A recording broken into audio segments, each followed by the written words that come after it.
So this is the second in our practitioners series of plenaries. And so this one is specifically about using qualitative methods to increase the utility of research for practitioners. And we will start with John Hellin of the International Rice Research Institute and Patti Petesch of, she's a consultant at the CGIAR Initiative on Climate Resilience. Thank you.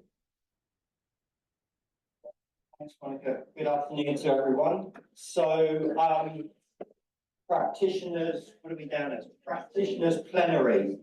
So my name's John Hellin. As Monica said, I work with the International Rice Research Institute based in the Philippines, which is part of CGIAR, which is this grouping of 14 international not-for-profit research organizations and partners dotted all around the world. And we're going to present collaborative work that we've been doing as part of this initiative on climate resilience, which has a very strong emphasis on social equity, and that's what Patti's going to be talking about. I've only got 3 slides to set the scene for the research that we're doing, which is across the world. We have 6 focal countries: Guatemala, Morocco, Senegal, Zambia, Kenya, and the Philippines. And my 3 slides will set the scene. Patti's then going to talk about the social equity tools that we've been using. And then I'm going to just conclude with 2 slides, which really, the penultimate one, really hones in on the practical implications of what we're doing. So really linking the research side to the implementation. I don't know if I consider myself necessarily as a practitioner per se, or more on the sort of research side. I mean, I do research, I have to publish like all of you in journals, peer-reviewed journals, but the CGIAR also has a remit to bring about development, and that is very much through partnerships. So the title of the talk is Nurturing Transformative Adaptation to Climate Change. And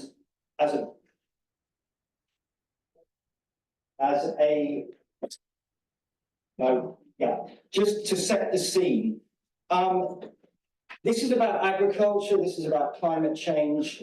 Sociology has an absolutely major part to play in this, but just to provide the context around the agriculture and climate change. So the Intergovernmental Panel on Climate Change came out with a really good report in 2022, and it talked about this concept of transformative adaptation. The fact that if we look at the climate response and climate adaptation, we are facing such critical climate challenges that we've really got to move beyond incremental changes to things which are more transformative. And that involves a lot of systems transformation. So a process of quite major societal and environmental change, which as far as a lot of agricultural researchers are concerned, takes them into new areas. They're being confronted with new challenges. The other thing about the IPCC report in 2022 is that it had a very, very strong emphasis on tackling the root cause of the vulnerability. And therefore that introduces issues around power that Rena mentioned in the plenary yesterday morning, networks of control and influence, and a critical area, which I've heard a bit over the last 2 days, this question of maladaptation.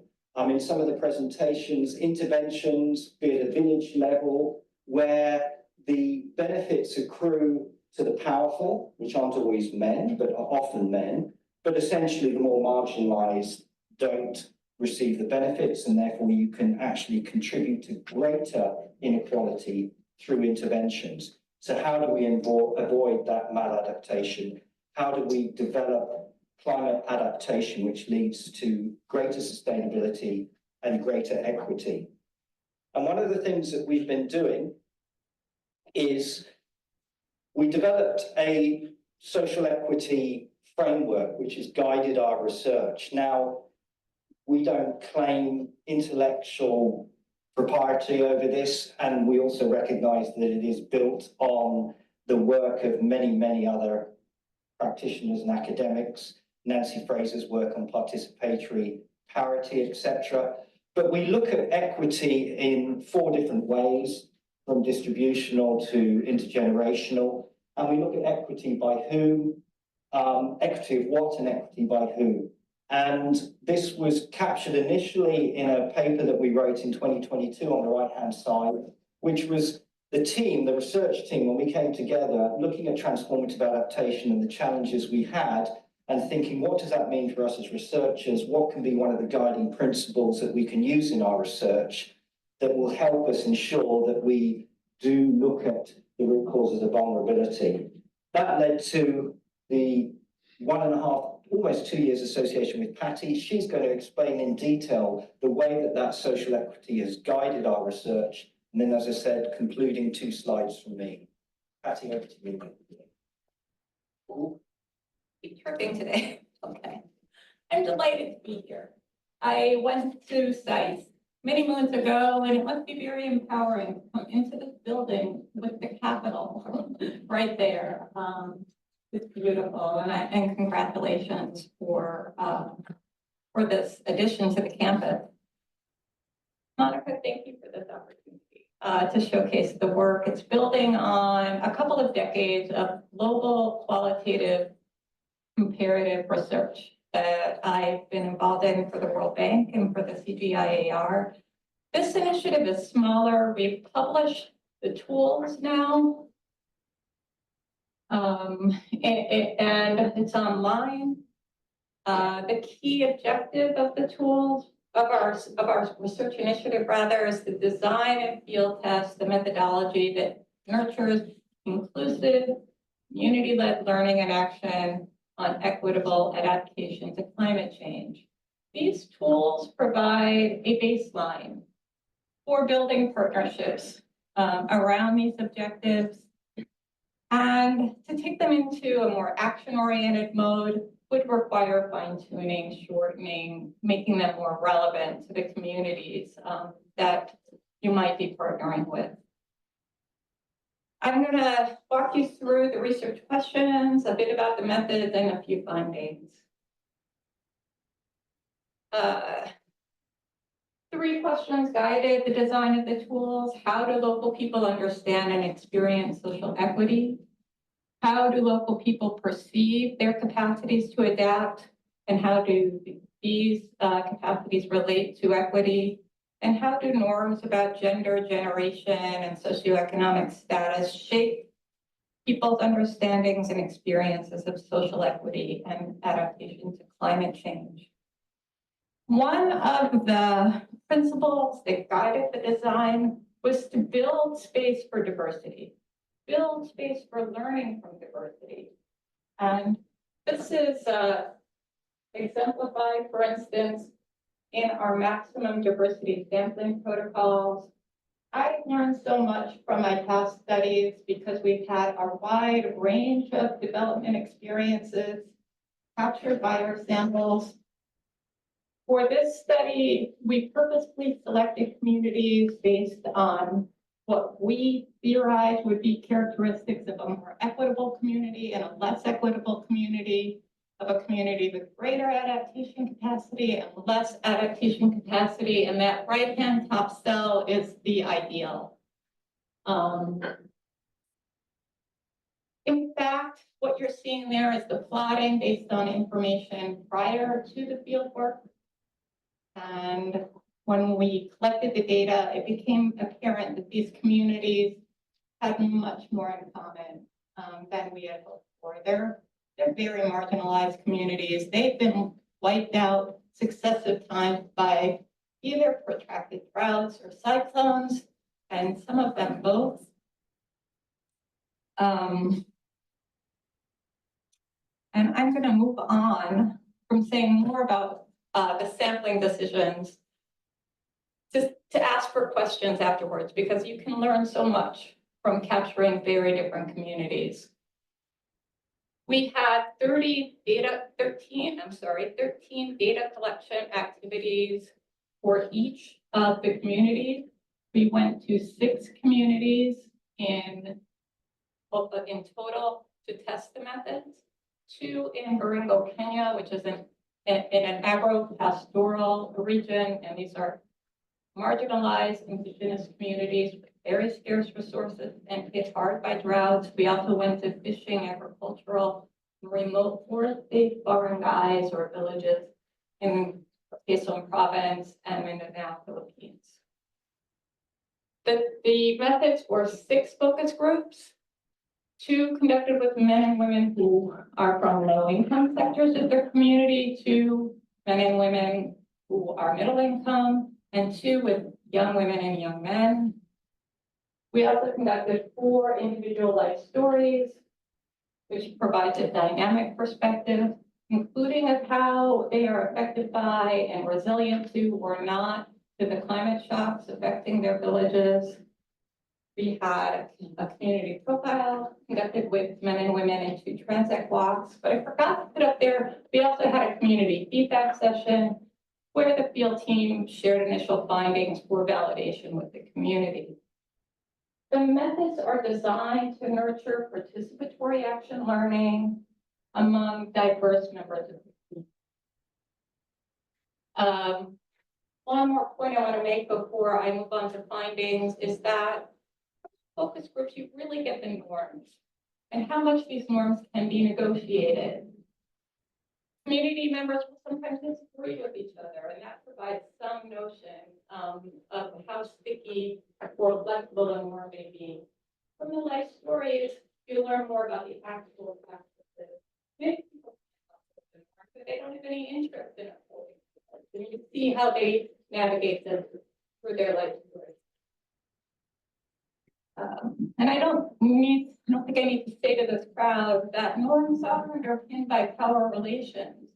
And you can really get a sense of the culture of inequality in that community through how they're discussing norms in their responses to the focus group questions. The first question we asked the focus groups and interviews is, what does it mean to be fair? And we chose the term fair because it's used much more widely.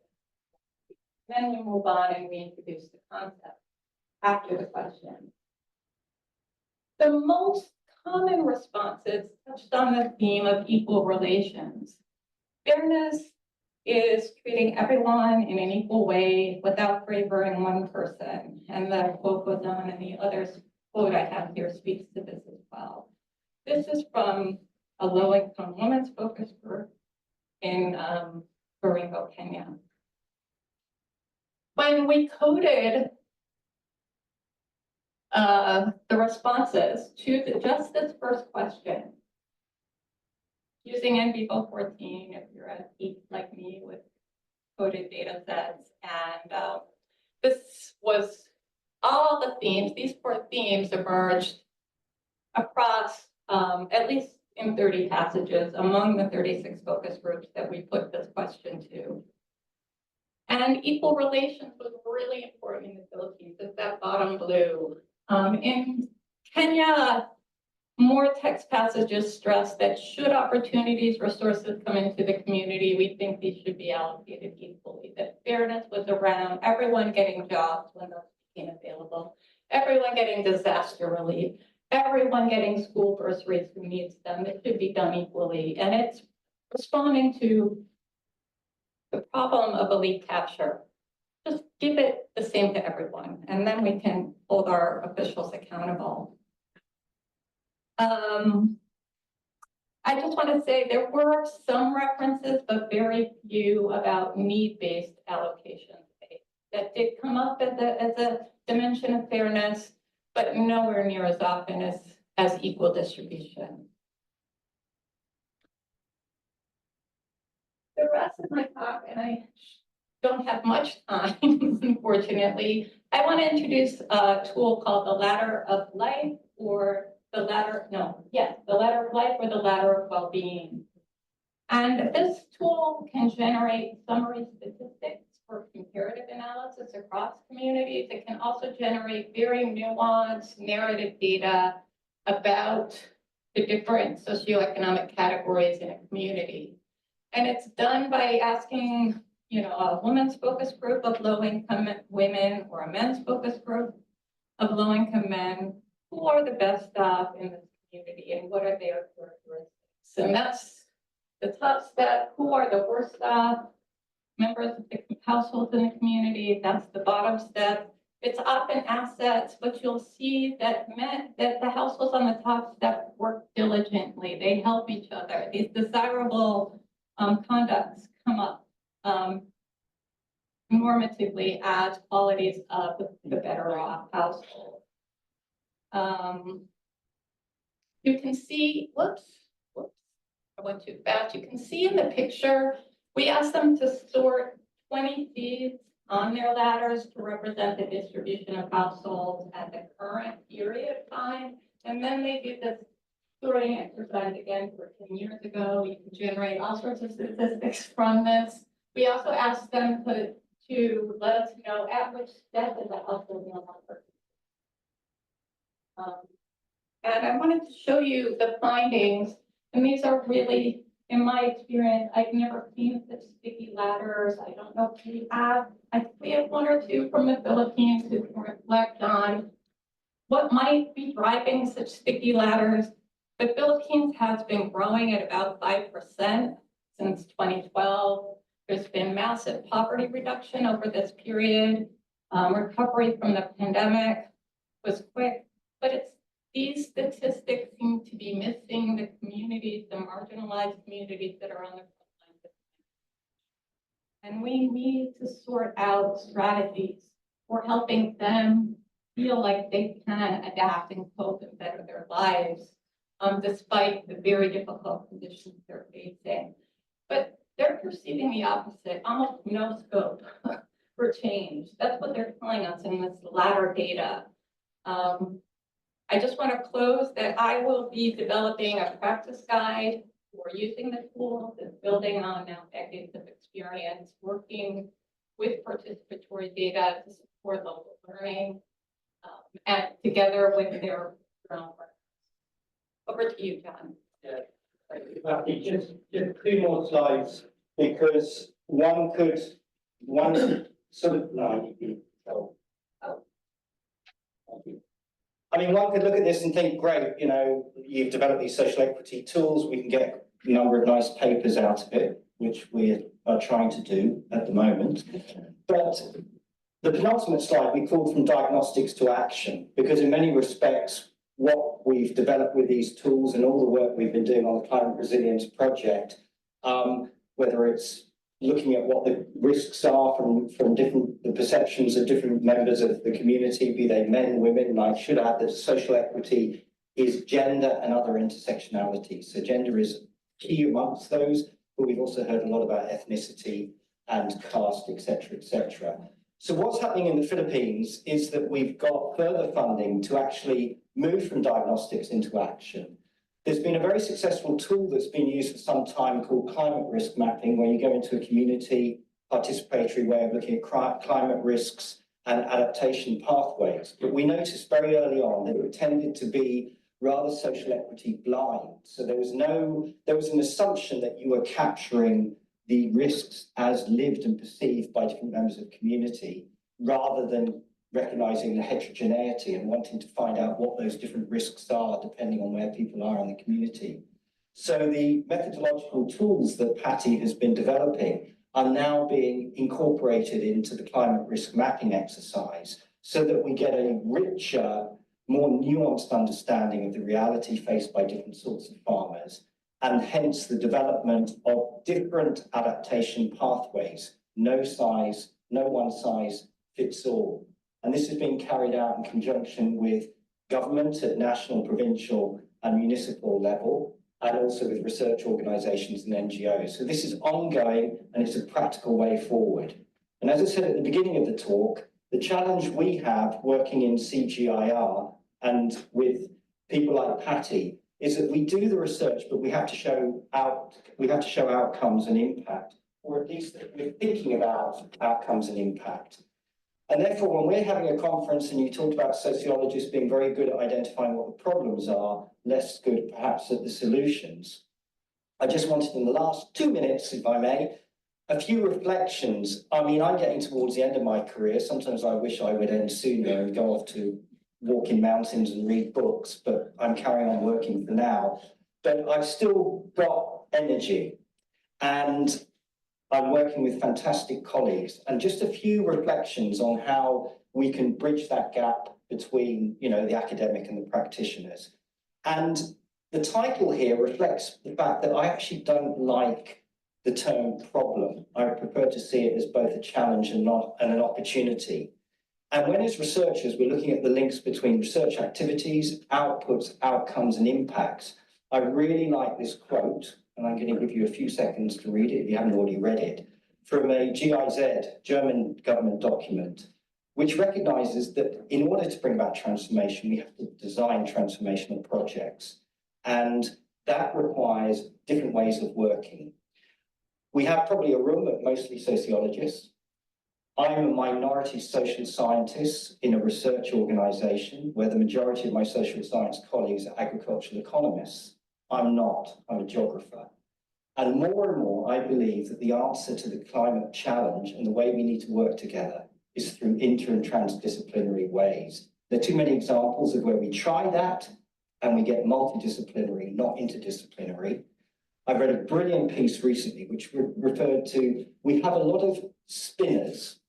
We also need a few weavers. Not everyone has to be a systems thinker, but we have all these rich threads. Let's weave them together and produce that beautiful Turkish carpet. Power asymmetries, we've talked about the importance of the locally led adaptation. For us in agricultural research, we have colleagues who don't feel comfortable with the term political economy, but we have to recognize that our work is not apolitical. We suffer by truncated funding cycles, which can become embarrassing when you're working with partners, and suddenly you're faced with an end to a project cycle, which has happened to some of us in CGIAR. Partnerships take time to develop.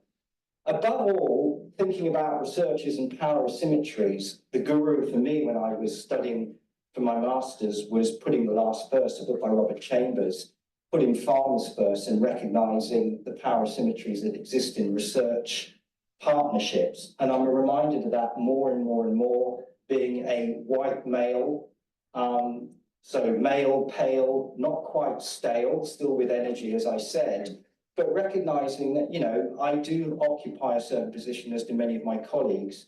And in the way we do research and the partnerships we have, this touch of humility, a little bit of humility, which I constantly need to remind myself of.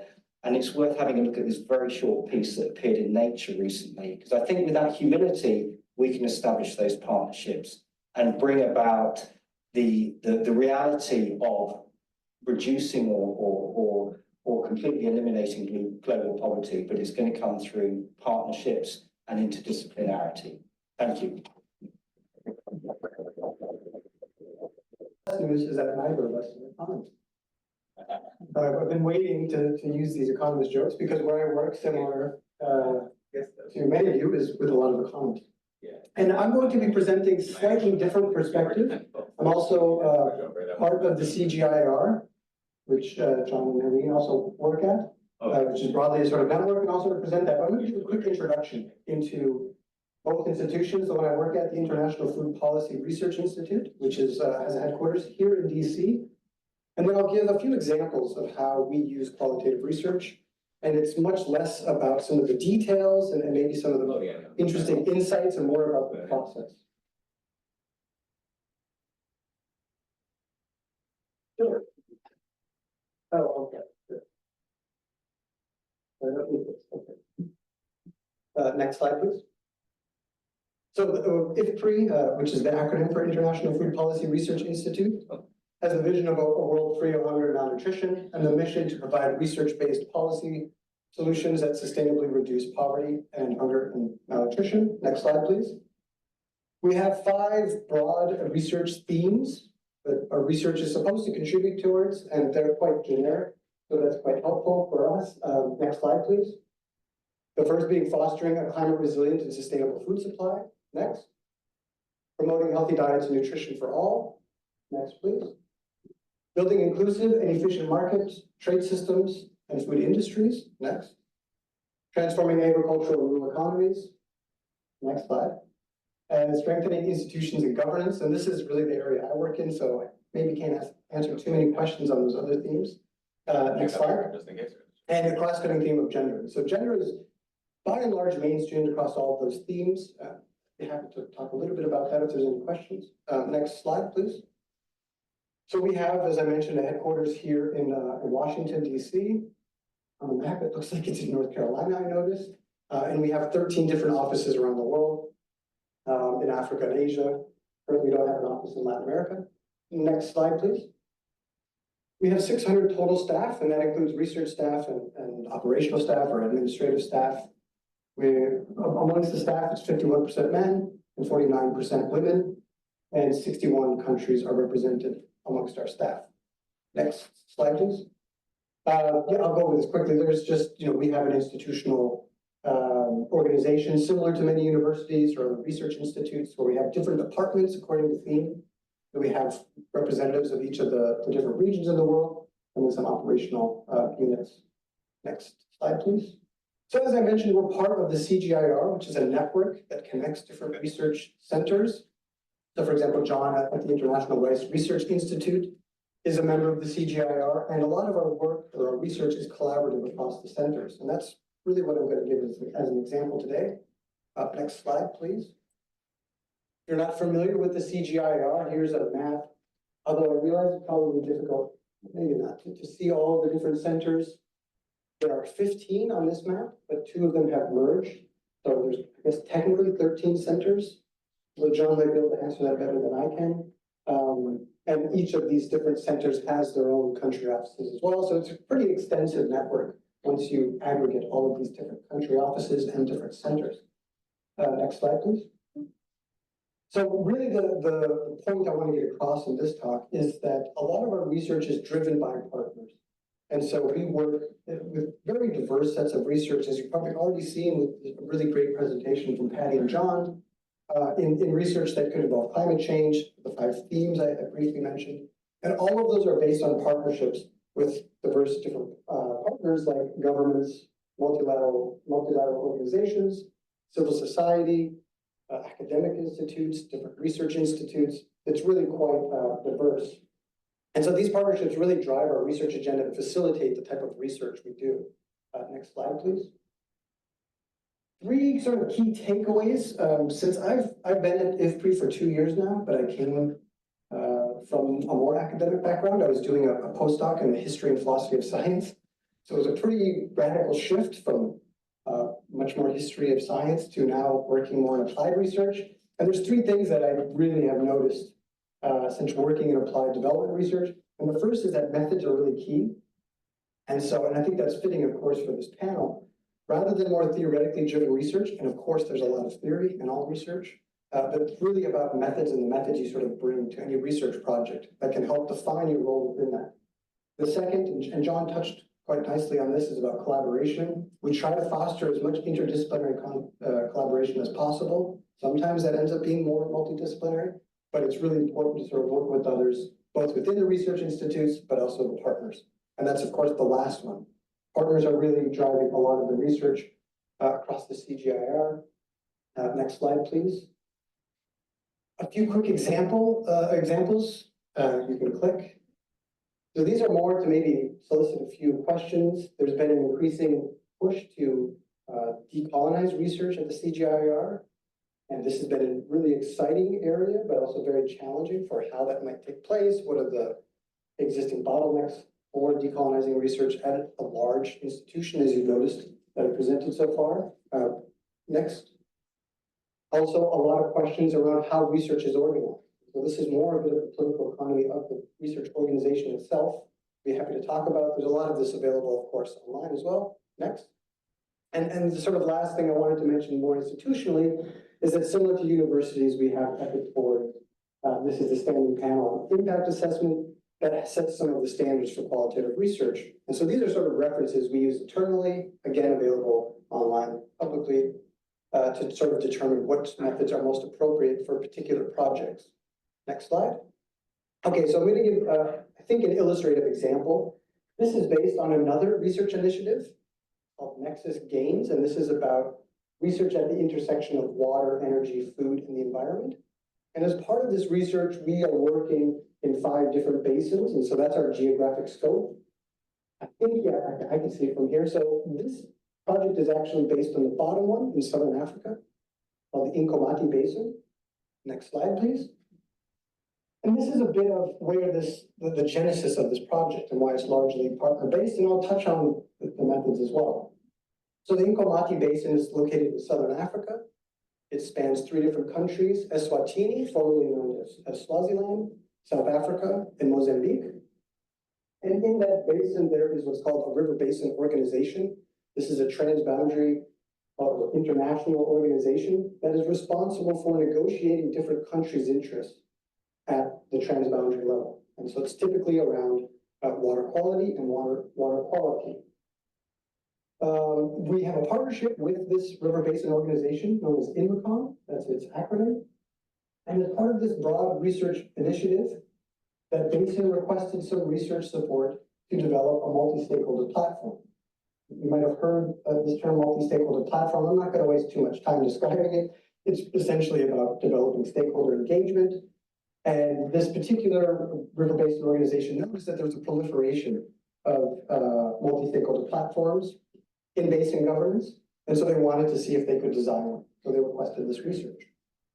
So we established a partnership with IFPRI, the organization I work at, the International Water Management Institute, which is a partner CGIAR organization, and the RBO, or River Basin Organization. Next slide, please. And so we started to develop a research agenda in partnership with this River Basin Organization. Next. And we started by reviewing some of the existing RBOs, River Basin Organizations, that have multi-stakeholder platforms, looking at their different approaches and trying to establish some contacts with them. Next.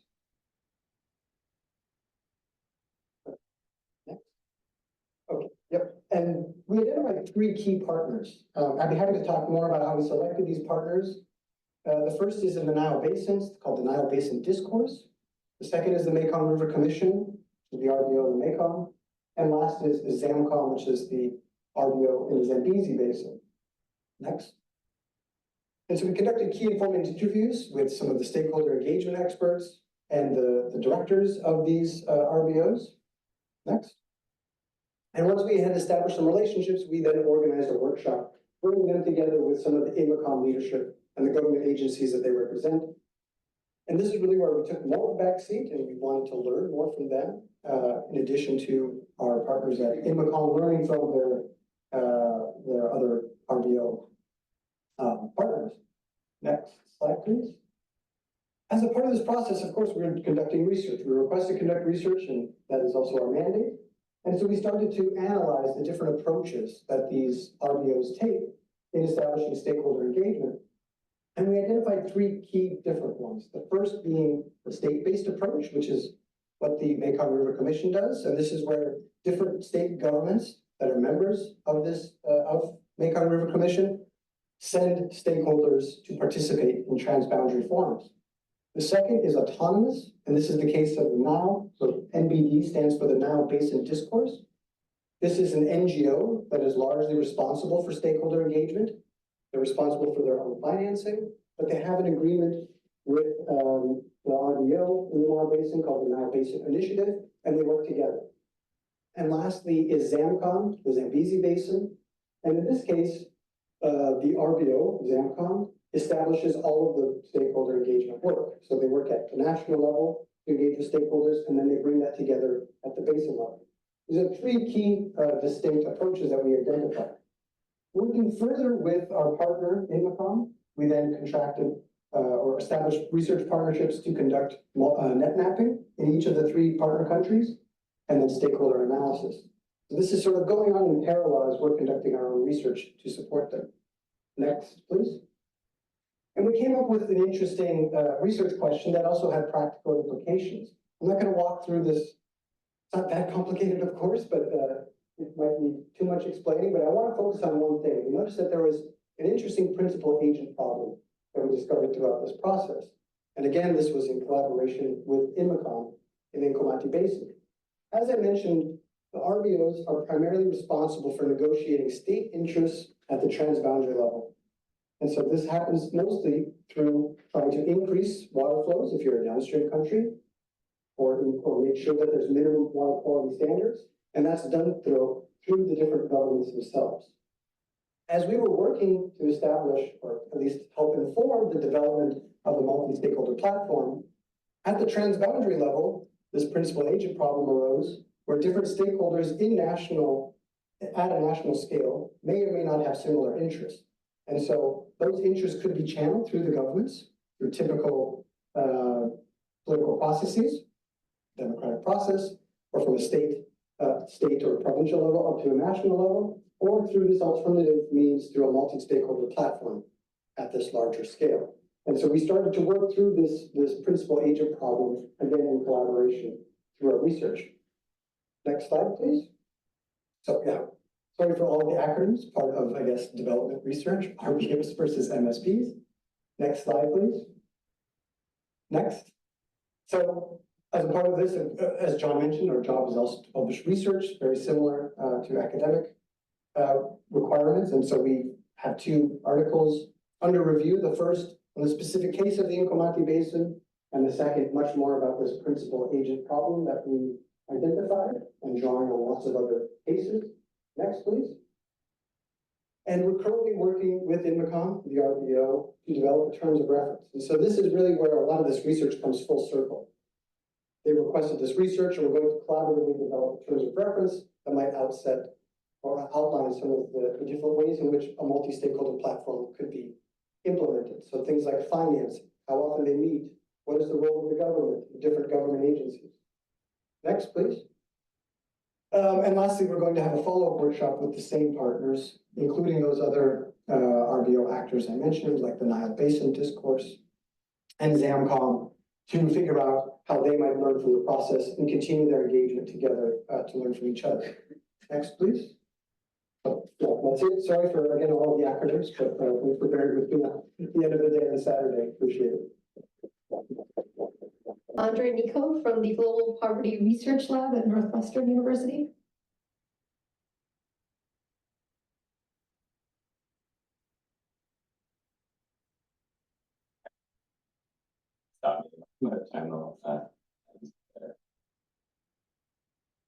First of all, thanks so much to the conference organizers, and a special thanks to Monica for first having introduced me to RCTs many years ago with the education part of RCT.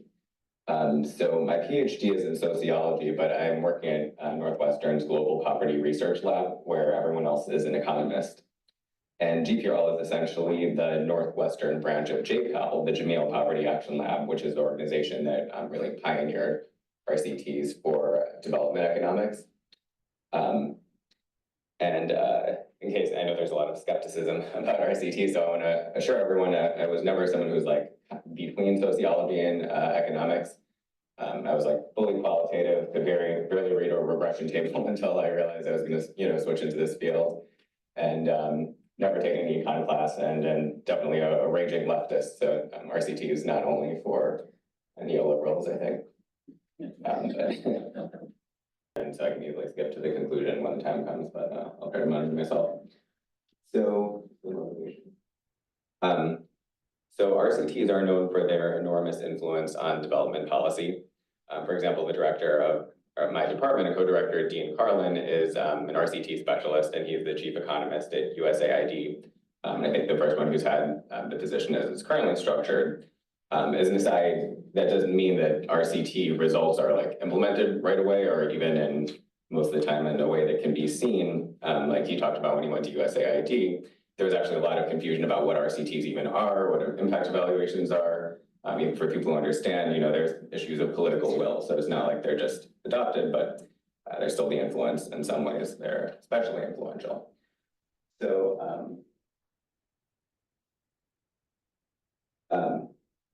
bare RCTs, what I'm calling bare RCTs, are RCTs with no substantial qualitative components, and these face serious blind spots in generating policy implications. So in this presentation, I'd like to explore how qualitative methods can help to overcome those. And by qualitative methods, now I'm mostly referring to field methods like semi-structured interviews, ethnography, focus group discussions, that kind of thing. And hopefully the quantitative people will be interested in the RCT side at least. Before I started working with GPRL, I thought that economists were really the enemy of sociologists. And that's probably true most of the time. But it turns out that different economists are different, and there's different subdisciplines. And in particular, the subdiscipline of applied micro is really where RCTs live in development economics. And I think applied microeconomists are potential allies of sociologists because they're looking at real world interactions between individuals and organizations and environments. Not like abstract modeling and utility maximization, rational choice and stuff. I mean, that's there, but it's not like the main thrust of the research.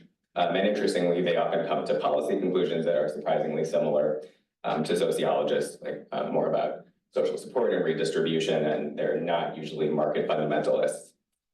So this presentation, I was really thinking of it as an unsolicited call for help from our potential friends, the applied development microeconomists.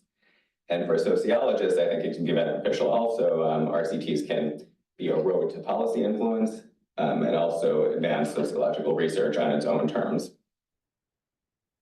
Next slide, please.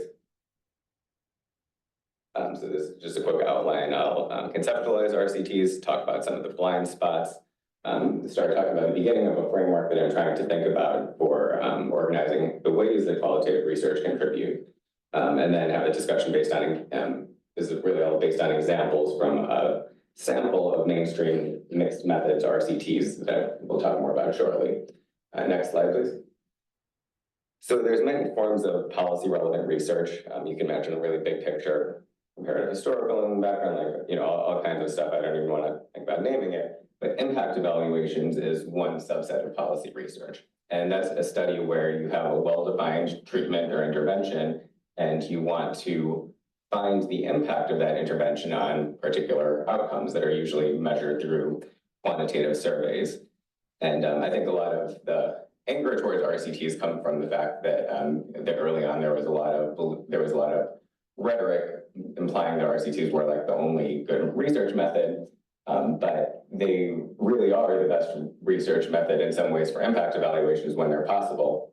And statisticians and other quantitative researchers agree that it's like, probably the most straightforward way to not get caught up in thorny issues of causal identification and that kind of thing. Next slide, please. So here's a definition of RCTs, which I took from the JPL website. The randomization ensures that treatment and control groups are statistically identical in expectation, so that we can interpret the difference between treatment and control as the causal impact of the program. The outcomes are compared across treatment and control, like I mentioned, usually come from surveys. Occasionally they can come from direct measurements like audits, satellite imagery, crop cut surveys, where they look at the actual crops that were yielded rather than just self-reported farming data. Next question, please. Or sorry, next slide.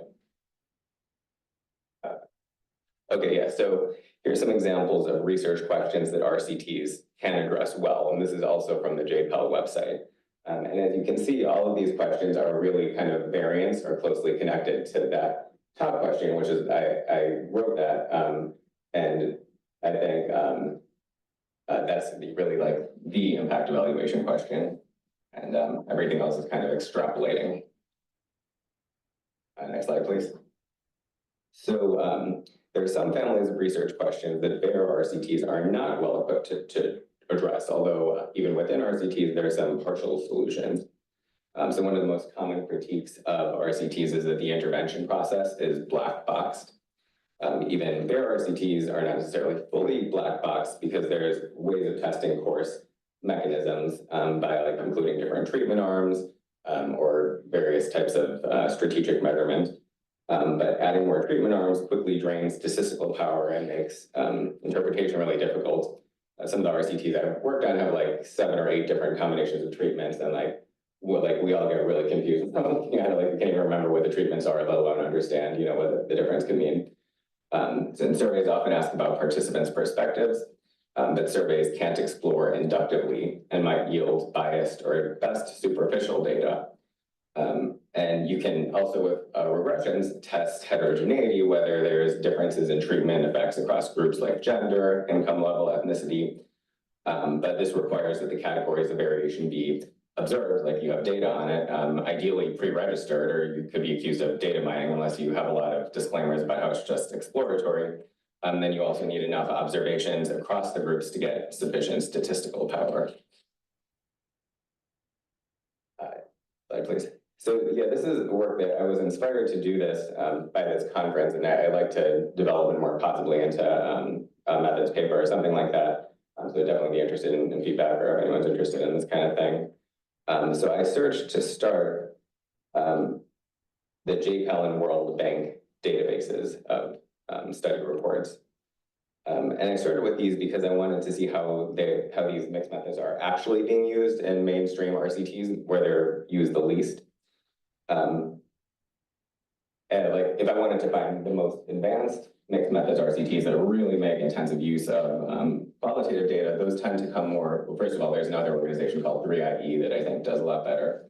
And then also some of the professional impact or some of the professional evaluation companies like Mathematica and NORC and those kinds of things. They're much more advanced in mixed methods, but their reports tend to be really tailored towards the specific goals of their clients. And occasionally they become academic papers, but usually they don't quite contribute to social science in the same way.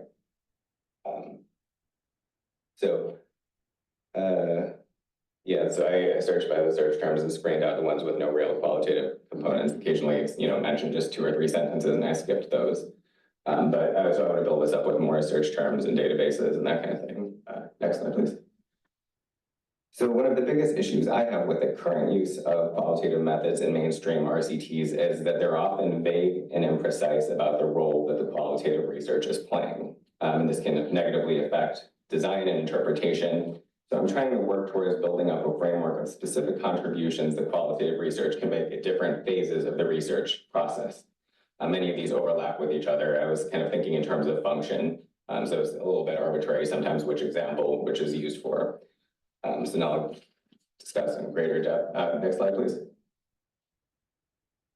So the first area of research that qualitative and of the research process that qualitative can really contribute, I think, in an RCT is preparation. So qualitative methods are near ubiquitous in preparing for RCTs. RCTs are very expensive and it's difficult to change course. So even economists figured out that it's a huge mistake to just run an RCT based on, a hunch or some minimal data. So even economists who have, never ever uttered the words qualitative data will either do themselves focus group discussions or have some research staff do focus group discussions and, piloting the programs and that kind of thing. Needs assessments are critical. There's a big problem of people identifying the wrong problems. Operationalizing outcome variables is essential because if they're not well operationalized, we have lose statistical power and can't tell what's going on. And then pre-registration is also really important. So you want to know what you're doing in advance, which qualitative research can help with. I mentioned piloting the intervention. Next, please. I'm trying to speed up here. So here's an example of a study that extensively used qualitative data to identify and fine-tune the constructs to be measured. This is an extreme example of intensive preparation that must have taken years. So you can see there was hundreds of qualitative interviews. They use this to inductively identify all these categories, and then they pre-specify 2 primary outcomes based on this. Next slide, please. So now turning to measurement, qualitative research can also help. It's hypothetically possible to conduct qualitative research of some sort on the full sample of whatever the units are, households, enterprises, et cetera, and then code the results into quantitative variables, and then use those to estimate impact. But in practice, that would either be overwhelmingly expensive, and it would be so simple and straightforward that it would be cursory and would kind of lose its qualitativeness. I have one example here about a hand washing program in Peru, where one of the main instruments was direct observation and noting the patterns of hand washing, which is probably not very impressive to an ethnographer, but it's moving more toward that direction and involves intensive engagement with participants. Can also be useful in obtaining sensitive information is the next example we'll show, since qualitative tends to be better at building rapport. And it can generate richer perceptions of participants and stakeholders, including inductive explorations. Next slide, please. Here's another example from Chris Blattman. He appears a lot because he's also a political scientist and he's like the only person who can kind of sneak qualitative methods into like the very elite economic journals, like Quarterly Journal of Economics and American Economic Review. So here, crime reduction is the main outcome, but any reviewer would be worried that the treatment group would underreport crime. So they hired field research to follow a subset for days and see whether they actually engage in crimes or not. And these are the type of crimes that one would like feasibly commit, quote unquote, commit in front of someone, like, drug use and shoplifting and that kind of thing. And, of course, we can debate whether even then it might have changed their behavior, but, that's where the interesting debates come up. And definitely there's some evidence that shows that the control group was underreporting. So this at least helps to kind of set a benchmark that the impact is not overestimated. Next slide, please. So then there's process evaluations, which can be an evaluation of its own, or it can be part of an impact evaluation. And it should be part of every impact evaluation. Some agencies require it. And it's really asking, what is the treatment? Describe in detail what the intervention is on the ground, what happens when it's rolled out, what's actually delivered. And this is important for many reasons, but for one, if the findings are null, there's no statistical significant effect of the program. Process evaluations can help untangle whether it was an issue of program design, like the theory of change just didn't work well, or it just wasn't implemented properly. There's an example from a study that I'm going to skip now. Next slide, please. Here's an example of a direct observation of intervention. This is a really interesting study by a psychologist and political scientist who got into J. Powell somehow. And this is about a radio program in Rwanda to encourage more independent thinking. So you can see from this description that the authors were able to directly observe the intervention in living detail, and data from asking respondents their experiences probably weeks later about it in a survey would not have given the same thing. Next slide, please. So causal inference is a key area. It's huge, and I'm only going to address a few limited parts of it. So qualitative research can help to inductively identify mechanisms or test for the presence of hypothesized mechanisms. Usually RCTs have a theory of change, which is a hypothesized causal chain that's often shown in a flowchart. And explaining null results is also kind of part of causal inference, I think. Identifying the factors that stop the intervention from working. And then, because in statistics, you can't accept the null hypothesis. So if there's no findings, it's not that you found that it didn't work, it's that you don't really know what's going on. So that's why qualitative work can be a good insurance policy, at least, or give you something from the study still. Next slide, please. So this is an example of a theory of change for my dissertation about these land rights groups. And so, you can see how there's different possible channels that are operating at the same time. And this is all stuff that can really be tested with qualitative research. Next slide, please. So here's an example of testing mechanisms. This study evaluated a workshop program that encouraged chiefs in Zimbabwe to be more inclusive in decision-making. They have some interesting traces to colonialism that's rare in RCTs. And the only treatment arm that worked had civil society members involved in it. And so they wanted to figure out why. And there were three possible mechanisms. I won't go through the theory, but they argued through the qualitative research that it was deliberation. They directly observed deliberation happening between the chiefs and civil society leaders, and the other mechanisms didn't really show up. So next slide, please. And that totally changes the policy implications for reasons that I don't have time to go to. Then explaining null and unexpected results. I think I've already talked about this enough. Next slide, please. This I'll just say, this is like a really interesting study that I think a lot of like sociology of development people would be interested in. It's a citizenship training program in Karnataka that was based on the People's Campaign in Kerala to mobilize, communities and support of public goods and that kind of thing. And it was a hugely ambitious study. I think it should have been a book, but it was just like a few pages in the article talk about these 4 years of ethnography. And they show a lot of interesting reasons for null results and highlight examples of success, which is also really important for policy implications. Next slide, please. Explaining, I think this is actually my last example. So explaining unexpected results, and this is a lockbox saving program, and the people saved as expected, but also it was supposed to reduce like impulse buying and that kind of thing. Temptation goods is the word. But it actually increased the use of alcohol consumption and blood pressure, which the two of them together really showed that it wasn't just a coincidence probably. And they had no idea why. But fortunately, one of the field manager happened to be an ethnographer. And so he did an ethnography after retrospectively and found that it was because alcohol was being used as a prestige good. And so they were drinking more alcohol, but it's not because necessarily they just wanted to get drunk. They were, it was part of, social situations. You can think of that, that shifts the policy discussion more to things like, what do you do about people spending too much on weddings and funerals and going to debt and that kind of thing. So next slide, please. This is the end. So to sum up, I've been arguing that qualitative methods can add a lot of value to RCTs. To the extent that RCTs affect policy, then this endeavor will affect policy.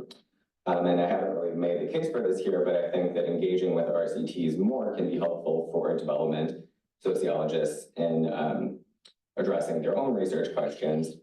I think by critiquing RCTs only and not engaging with them, sociologists really throwing out the baby with the bathwater. And the RCTs can be helpful to push ourselves to think about concrete implications for our theories for designing and testing interventions. Like, it's very easy to make broad statements, but much harder to say what should be done in a particular context. Then I just wanted to end listing some of the organizations that offer funding or databases on RCTs. Definitely encourage sociologists to submit proposals for their own RCTs or collaborations, or check out the ones that have been done in your region or area of interest. And yeah, engage as much as possible on there. Thank you.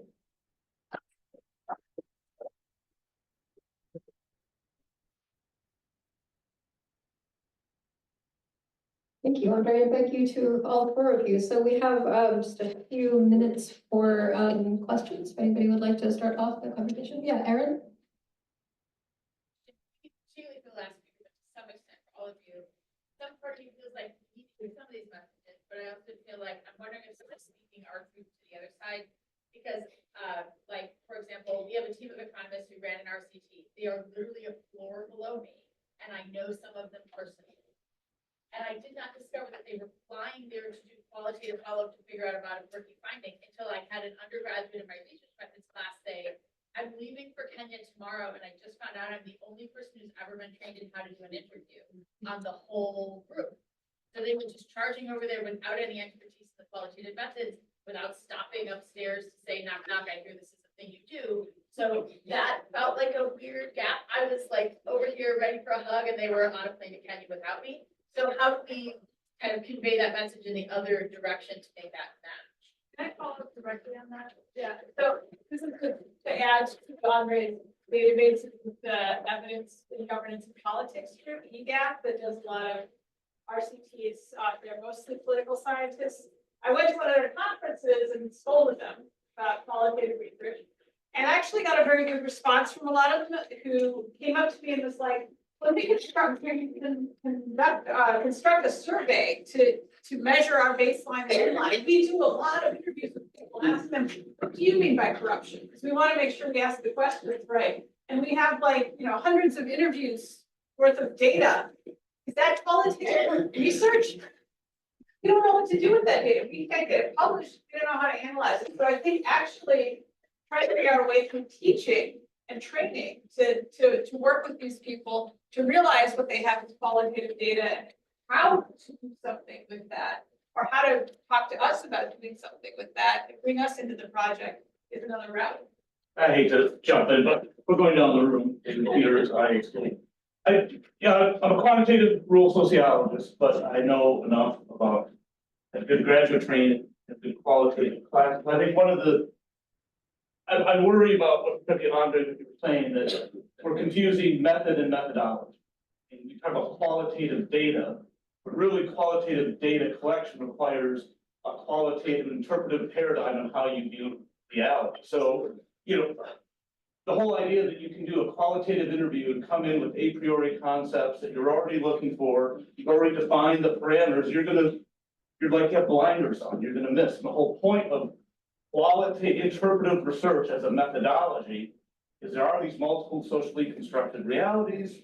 Your job isn't to report reality, but to report what people believe is their reality that's credible to them. So this conversations we have with economists, I think there has to be, economists are positivists. There is only one paradigm of understanding social. It's positive. You can measure it, it's stable, you can model it, there's variables that exist in reality, and there are a group of sociologists who take this very interpretive approach that primarily you can get with qualitative data that says we don't really know that. We assume that. Our theories say that, but we could be completely wrong. So I think a conversation on the broader method, interpretive methodology, not the method. And I think that's where I'm having trouble with. They seem incongruent to me. Anyway, I'm sorry. No, I just wanted to, if I may, and I just wanted to add one more question to, if you would be, I think we don't have enough time, but I really appreciate what you're doing. All of your institutions, they do a great job, by the way. I read your work and fantastic. Thank you very much. I'm a student of qualitative research, and I've a lot of stumble there, when I was conducting my dissertation in Nepal. So there's a lot of fatigue in developing countries, a lot of people coming every day to do research, right? You just every day you're knocking the door, they're fatigued. Even I'm from that reason, I had to have a young lady to go with me. Even they were lying to her. I knew exactly, because they were saying I have 10 children, 5 children. Exactly, they were not. They only have 3, 4 children. They were lying I earn this much money. And I asked later, why did you say that? They said, well, how many people do I have to respond every day?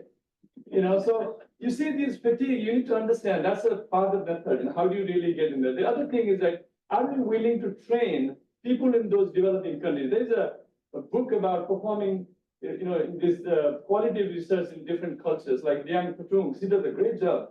Among indigenous communities, different cultures, how do you really, from a Western society that people are going from here conducting research in developing countries. I'm sorry, I'm an outsider actually. I live in the US now. I don't consider I'm from Nepal actually. I was born in Nepal. I've been here for 10 years. I'm completely out of the reality. Things change a lot within 10 years.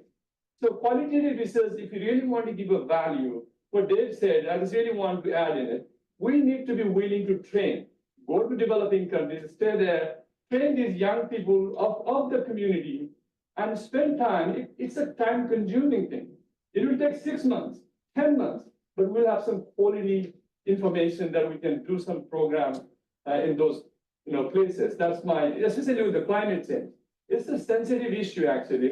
People, there's a climate denial in the West, not in developing countries. They're facing every day. 90% people say, yeah, of course it is happening.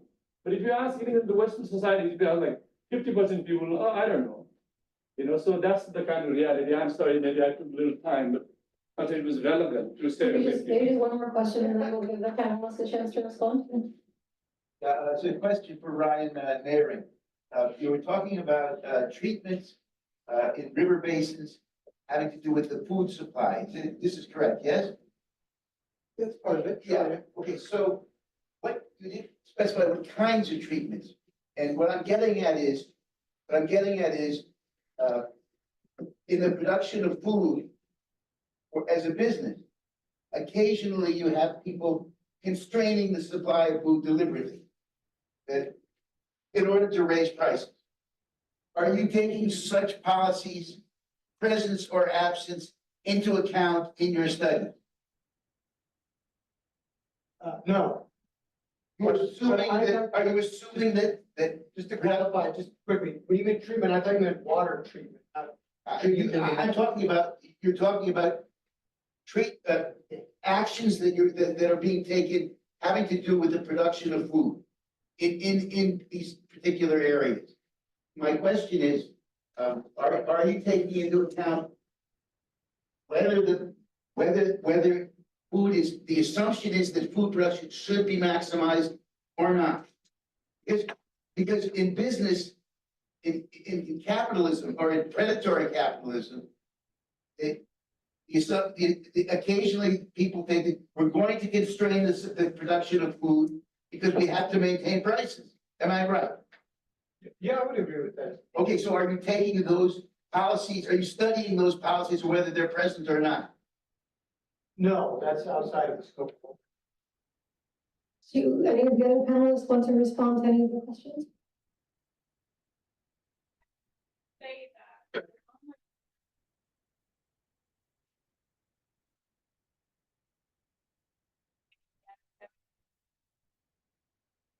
They are kind of the lead entry.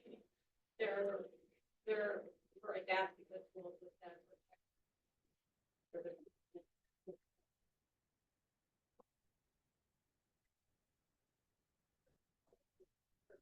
And I know that many economists don't understand the quality protocols that are fundamental to high quality work. And we all need to tackle that together. Yeah, just two quick things. It might sound a bit facetious, but you were talking about, reality and perception. I'm sorry, but perception is reality. And there's a plethora of different perceptions.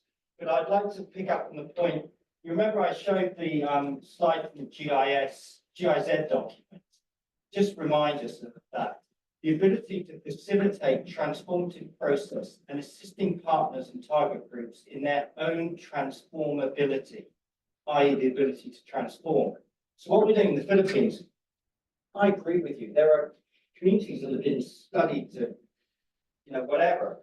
And often when you get people coming in and taking up 1.5 hours, 2 hours of their time, all they want is just the thing to end. So they'll say anything to get rid of you. So if you're working with local government and you're working with NGOs who have a long-term presence on the ground, that is one very effective way of avoiding the externals coming in and taking up people's time. And in the climate risk mapping and the development of appropriate adaptation pathways based on agroecological and socioeconomic conditions, it's being done with local government and themselves. But yeah, quantitative research results can be total garbage if the response has just been to get rid of the person who's doing the research to get back to your life. Okay,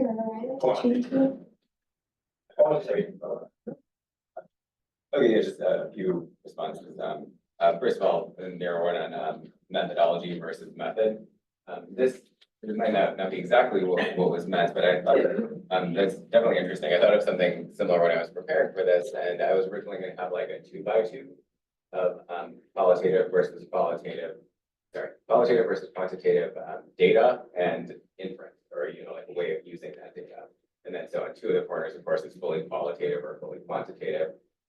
In another corner would be qualitative measures and quantitative inference, and that would be like what I was talking about when you use qualitative data to measure everything, and then code it into quantitative data, and then use the regressions to decide whether it's significant.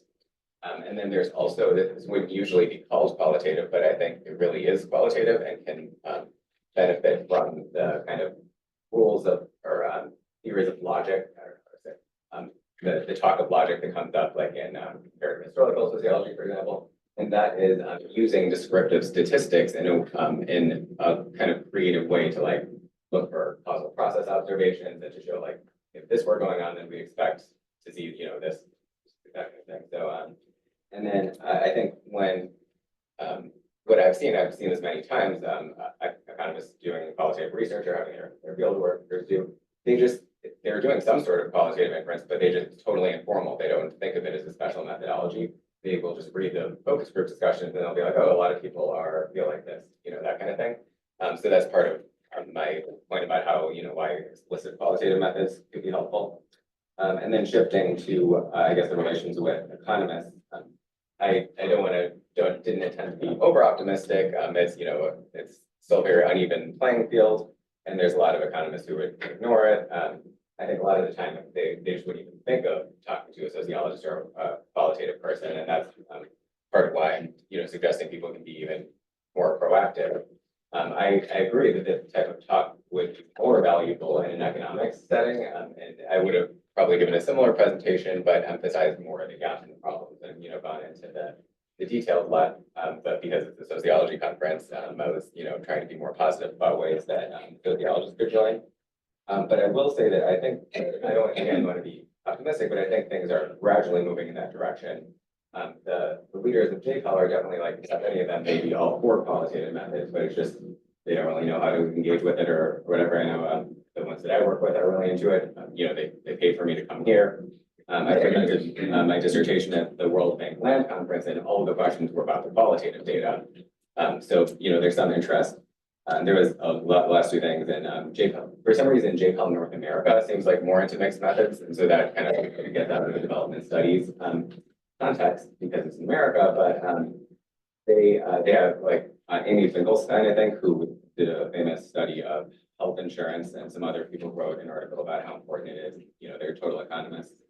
And Howard White, the founder of IFPRI, is constantly railing at the economists to add more, qualitative and that kind of thing. And then the one excellent example, I think, is one of the versions, I don't know if you can learn the details, but the moving to opportunity studies, where they did like a lottery to pay for some people's move into richer neighborhoods. They did a really sophisticated project with a lot of qualitative work in that, and you can see presentations of online.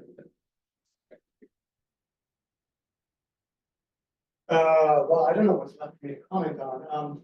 But quickly, I mean, this is a really interesting discussion. I think one thing I'm thinking about is also the differences between different, it's not just a quantitative split and potential collaborations between them, but also the multitude of different qualitative methods, or I guess this is more of a question of methodology, so I completely agree there. I think, two quick things that I would mention also is that, it depends, again, coming from history, which is where I was prior to working in applied research, is massive jump.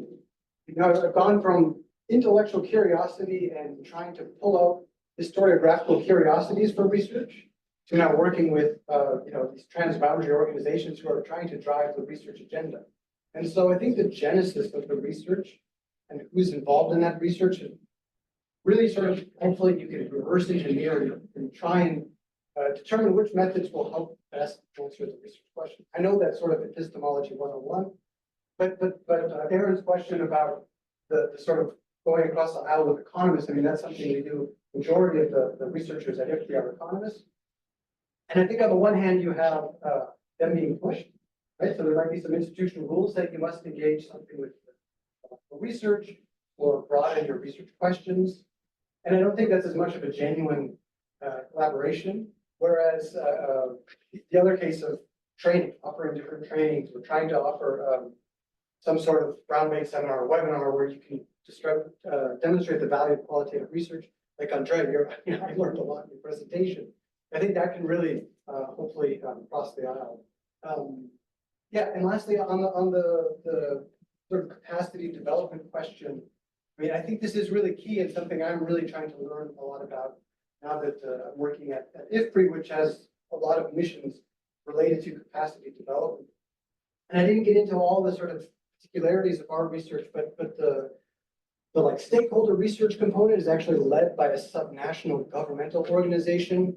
And so we're working hand in hand with them because this is a new method for them. They're now getting trained in how to do net mapping and these other stakeholder analysis methods. And we're of course learning from them because they're the ones who know all the stakeholders. They're in the best position to be conducting that research. And so I know that's sort of an ideal situation. It doesn't always happen. But I think working as much as possible with local organizations and cultivating those relationships really could help drive some of these interdisciplinary approaches going to research. So I'll just ask one last question. So I'm definitely on the side of compatibility. I think these things are compatible. But just for the sake of argument, it seems that the fundamental driving vision for a lot of sociologists is that the goal or the hope is collective action.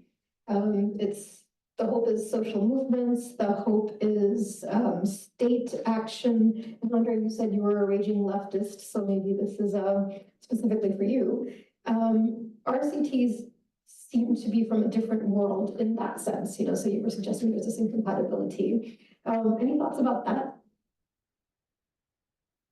It's to Andre because you said you're a raging leftist, but it's also to everybody else as well. Yeah, I guess, I mean, first of all, to acknowledge, I think, that, you know, organizations and focus, coupling on RCTs really end up, you know, being technocratic and missing some of the big political questions and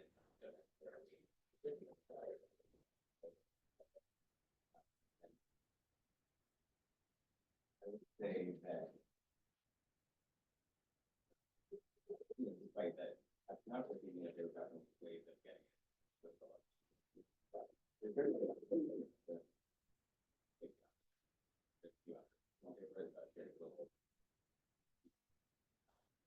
But, you know, when it comes to things like, there's a lot of RCTs on my department, things like social protection,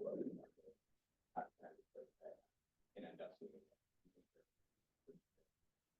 efforts, and, you know, before you can convince the government to do that, you need to show on a micro level that the cash transfers even, you know, help keep up consumption and stuff like that. So, yeah, I guess I see, you know, they can't answer the same research questions, but for, you know, a well-rounded policy agenda, I don't see any fundamental. All right, that's a good note to end this on. And in about 3 minutes, we will start the pizza party. First, I want to, before I thank the panelists, I want especially to thank G1. He is not an AV technician, he's a grad student.